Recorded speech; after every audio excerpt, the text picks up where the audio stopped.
Blood Over Brighthaven, a review. Recently, I've had a few days, I put it down, I'm able to process it, so let's talk about it. The book that I read after Onyx Storm was always going to be hard to top that, you know? I'm in a little bit of a book hangover, I'm in a book slump, how do I get myself out of it? This is about a woman called Skiona, who is the first female mage at this like school environment place, Brighthaven.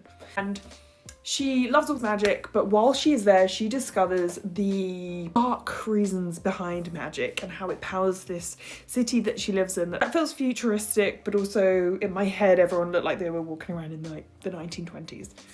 In my head, it worked. I would say this is a great beginner fantasy. If you've never read fantasy before, this actually could be a really good way to jump into that genre.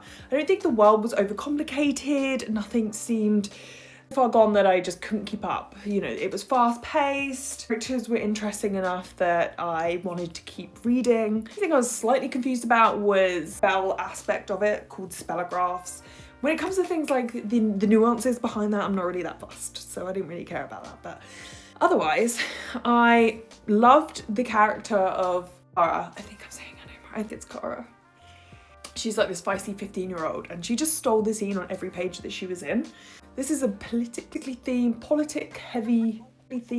heavy politic. Look, there were themes of politics, looking and touching upon women's rights, the rights of immigrants, to name but a few. It was shouting at the reader like, these are my political views, do you agree? So bad at this. I don't know how people do it and actually keep people engaged. What else did I want to say about this book? Do I think there was something missing? Yes. I'm a big romantasy girl. So there was like je ne sais quoi missing from this novel, but I don't know, I'm not sure if I can tell you what it is. A hint, and I mean a hint of romance. A kiss, that's it. That's about it. That's as steamy as it gets, it's a kiss. Maybe I was just missing that sort of really fantastical element that comes with romantasy novels. So don't expect to go into this fantasy to be like giggling, kicking your feet and being like, oh, new bit boyfriend. Happen, I don't think. No, you don't have to be a genius to read this fantasy. Anyone can do it, everyone can read it and enjoy it. I've never read any other of her books, so I can't compare, but I hear Sword of Kaigen is amazing and people really rave about it. Maybe one day when I'm in the mood, I'll pick it up.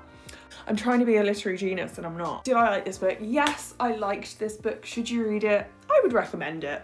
Easy, fun read. I got it done in less than a week. Yeah, that's my review. Blood Over Brighthaven. Give it a go. All right.